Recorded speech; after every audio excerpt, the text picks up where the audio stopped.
Toby and the Whistling Woods. There had been a storm on the island of Sodor. The skies were still gray, and the clouds were still heavy, as the engines huffed and puffed. Toby was puffing proudly to Knapford Station. Sir Topham Hatt had a very special for him. Toby, the Duke and Duchess of Boxford are arriving at tea time. They need coal to warm their house. You must deliver it right away. Toby was very excited to be given such an important job. He had never delivered to the Duke and Duchess of Boxford's house before.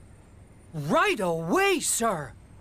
You must go through the Whistling Woods.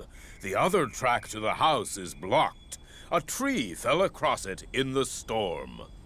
Toby was worried. He had never taken the track through the Whistling Woods. He had always puffed along the other track.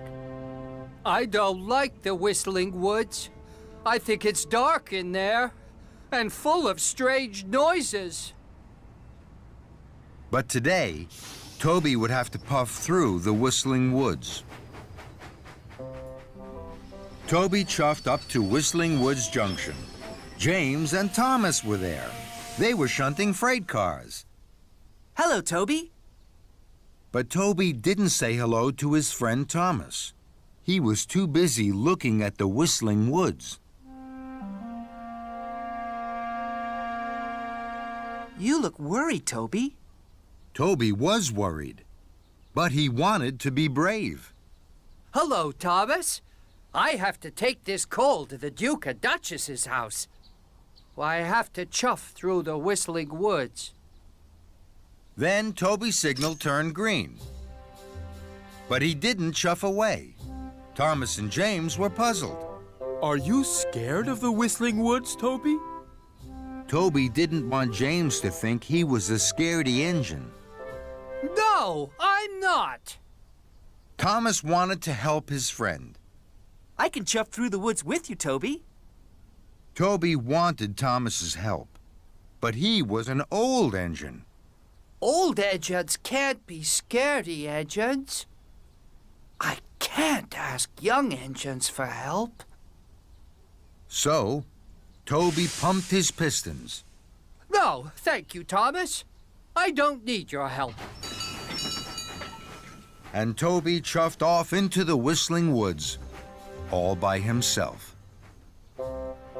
Toby's boiler jittered and juddered. The woods were very dark, and the trees looked very big.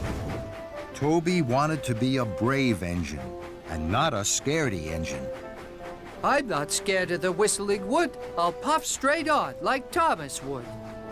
Suddenly, Toby heard a strange sound. It made his wheels wobble. What was that? Then, Toby heard the noise again.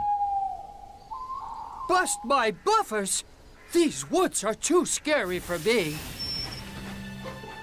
Toby huffed hard backwards out of the Whistling Woods, straight into the two freight cars James and Thomas had shunted. Thomas and James were surprised, and so was Toby. Fizzling fireboxes! I'm sorry. What happened, Toby? Were you scared? I can puff through the woods with you, Toby. Toby did want James's help, but he still thought old engines couldn't ask young ones for help. No, thank you, James. I don't need your help.